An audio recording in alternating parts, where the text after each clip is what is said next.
not what happened. Live a little.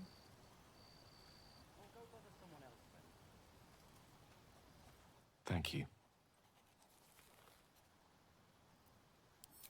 There's that confidence I like. I thank you for seeking me out.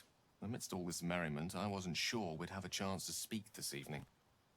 I wasn't sure we'd have a chance to make merry, just the two of us.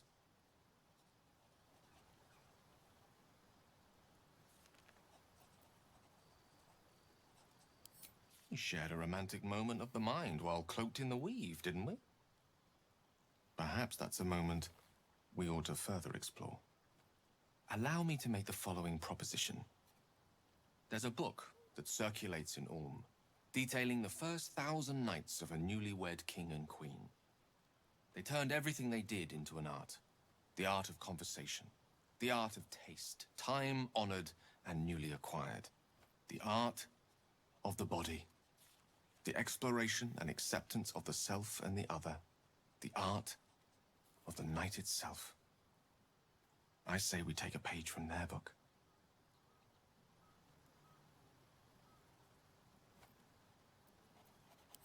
I'm many things, but coy's not one of them. What do you say?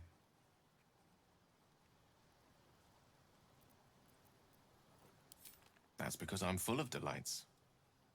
We'll let the night run its course, and when everything is quieting down, safe in the arms of sleep, I'll come by to find safety in yours. How about... The buzz of celebration quiets to a soothing hum as you approach your bunk. Though you seek repose, you needn't spend the night alone. With whom will you share a bed? Your heart skips a beat. What treasures might this night bestow?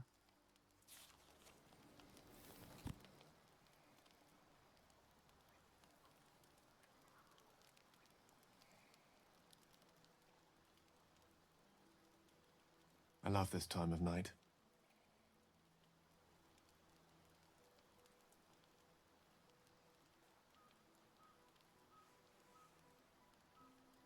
There's almost a reverent silence that accompanies the peak of darkness.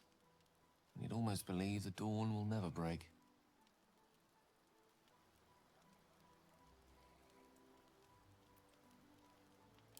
The observation is my own, but I like to think it's a feeling shared by many. The timelessness of lovers. That most beautiful of fantasies.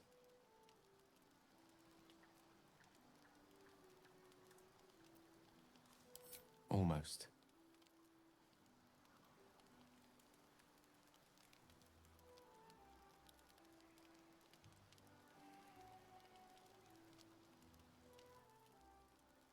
Now it's real.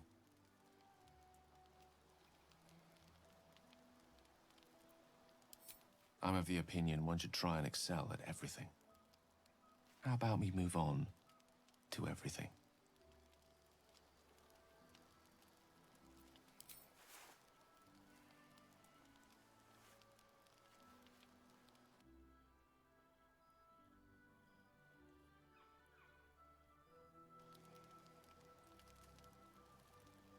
Good morning.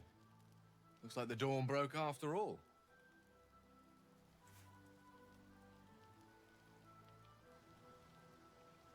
So much for the timelessness of lovers.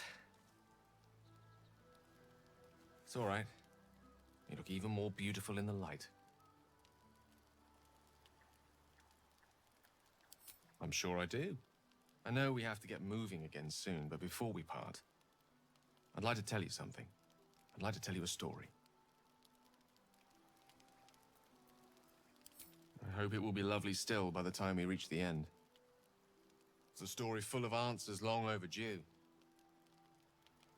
It is the story of a man who fell in love with a goddess. Thank you. Once upon a time, not quite that long ago, there lived a wizard in a tower. The wizard was what one might call a prodigy, who from an early age could not only control the weave, but compose it. like a musician or a poet. Such was his skill that it earned him the attention of the mother of magic herself, the Lady of Mysteries, Mystra.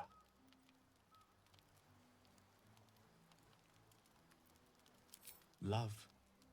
Perhaps it was not quite love, but you see, the wizard was but a very young man. It was most certainly love to him. Mystra showed him the secrets beneath the veils. The gossamer veils first, draped across the weave. The delicate veils next, draped across her body.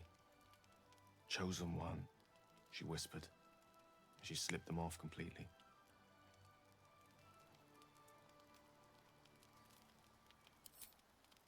Yes, until one day, all too soon, the whispers stopped. The goddess spurned the mortal. The veils were drawn once more, and the wizard was left behind, heartbroken.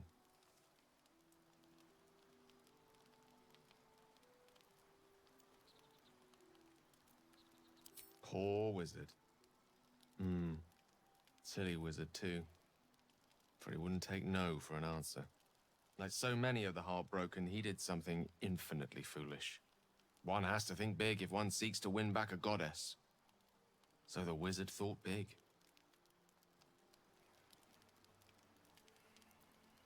Here goes.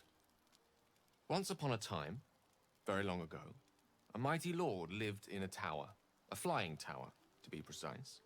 I'll save his story for another time, but the gist of it is that he sought to usurp the goddess of magic so that he could become a god himself.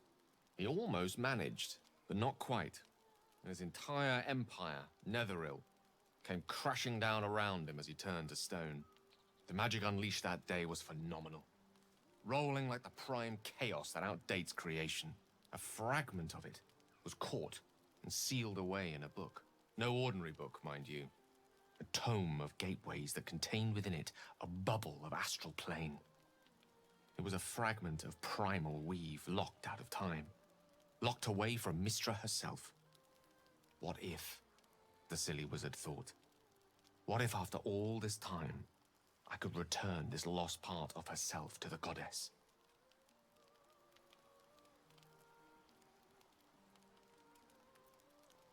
The answer was to try, and the outcome was to fail. Here. Place your hand over my heart. Let me show you. You feel the tadpole quiver as you realize Gale is letting you in. Into the dark.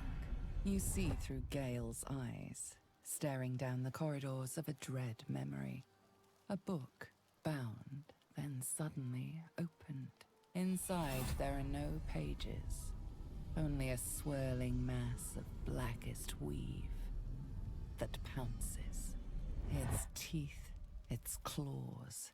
It's unstoppable as it digs through you and becomes part of you. And gods, is it ever hungry.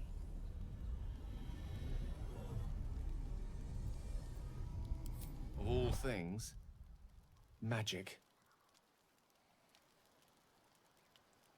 This Netherese taint, this orb, for lack of a better word, is balled up inside my chest. And it needs to be fed. As long as it absorbs weave, it remains stable, to an extent. The moment it becomes unstable, however, it will erupt. I don't know the exact magnitude of the eruption, but given my studies of Netherese magic, I'd say even a fragment as small as the one I carry, it'd level a city the size of Waterdeep.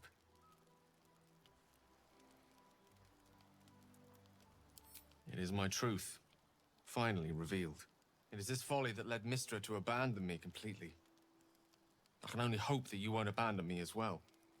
After all we've been through, after the night we spent together, surely we can brave even this side by side.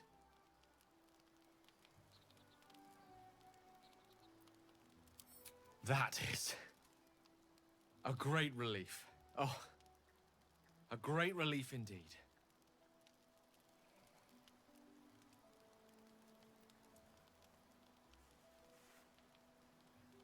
I don't know what I did to deserve the magic that you do. Many challenges lie ahead, but in this moment I believe Nothing to be insurmountable. The road awaits. Shall we? Or do you have questions for me? I'll be honest with you.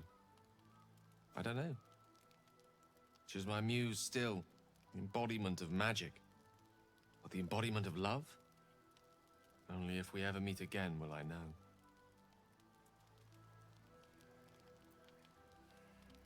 You don't. And a great compliment that is too. You are unique in your own right, and just as incomparable.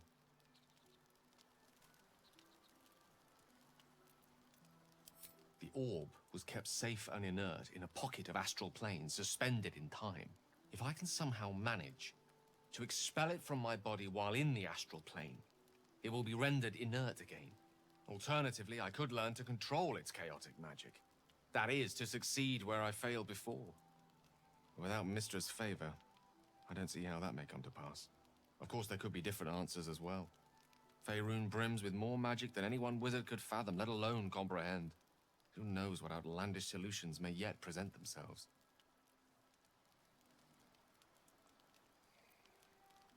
Here's to us, and to brand new adventures.